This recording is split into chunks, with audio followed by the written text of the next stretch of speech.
Now, within 3 days of losing a 6-year-old Tejas, India lost its 8th cheetah, Suraj, on Friday. Now, details are emerging from the chairman of the cheetah task force that Suraj died of septicemia caused due to skin chafing by his radio collar. According to reports, the GPS-enabled radio collar, which can track an animal from a radius of 5 kilometers, caused skin abrasions to the vulnerable cub, leading to maggot infestation in Suraj. According to the chairman of the cheetah task force, the 3-year-old cub's situation was aggravated as the wet and humid weather only made matters worse by causing septicemia, which is the rarest of rare among cats. Though the radio collars are supposed to be skin-friendly, the task force is trying to find out the reasons, apart from the weather, behind the abrasions that led to the septic infection. On Tuesday, Tejas, a 6-year-old cheetah, was found dead in an enclosure. After Suraj's death, speculation is rife that Tejas too may have died of septicemia, as some abrasions were found on his skin as well. Though no deep wounds and no canine marks were found on Suraj and Tejas's bodies as thought initially. A total of 22 cheetahs were brought to India amid much fanfare to repopulate the Indian habitat with the world's fastest cats, which went extinct in 1952. So far, 5 adult cheetahs that were relocated from Africa and 3 cubs born in the country have died so far in India's ambitious project, Project Cheetah. With deaths one after another, one inevitable question is of the authorities' preparedness and viability of Indian weather for the big cats. हमारे जंगलों में कैसे चीतों की वापसी हो सके, ये देखिए, ये वही चीते अब हमारे नामीबिया के ये चीते अब कूनो नेशनल पार्क में Habitat of cheetahs. We earlier spoke to Adrian Tordif, who is a wildlife specialist at the University of Pretoria.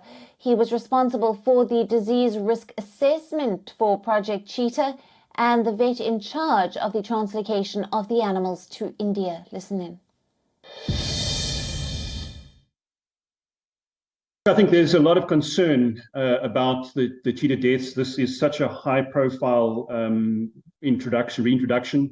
Just, I mean, to put it into perspective, I mean, we've had other introductions into other African countries, and we've experienced quite high mortality rates in many African countries. The main cause of death is often snaring, that the cheetahs get caught in snares from people hunting, you know, for the bushmeat, and accidentally getting caught in those snares and then dying. It causes a very high mortality rate in other African countries. But so the problem is that most of those deaths never reach the media. The unfortunate thing here is this is such a high-profile project that it gets into the media. People jump to conclusions. They're alarmed at the number of deaths. They don't understand just how difficult some of these reintroduction projects are.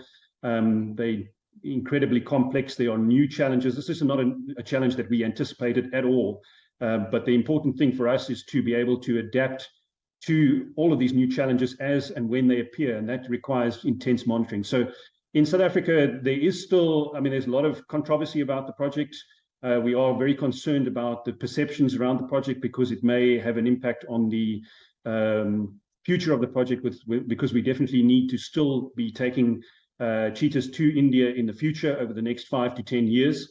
And that we don't want these deaths now to jeopardize that, where we have our government is still supportive of the project at the moment.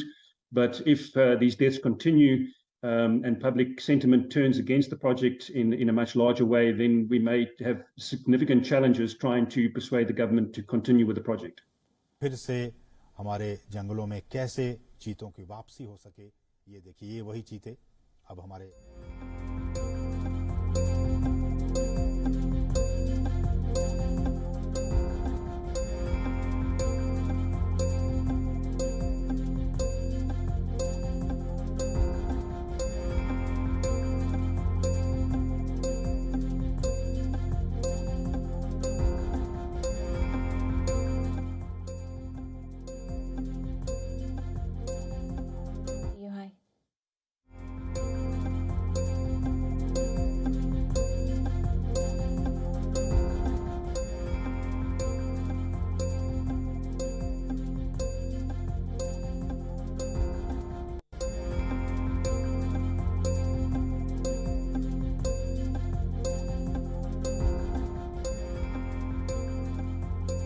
WION, now available in your country.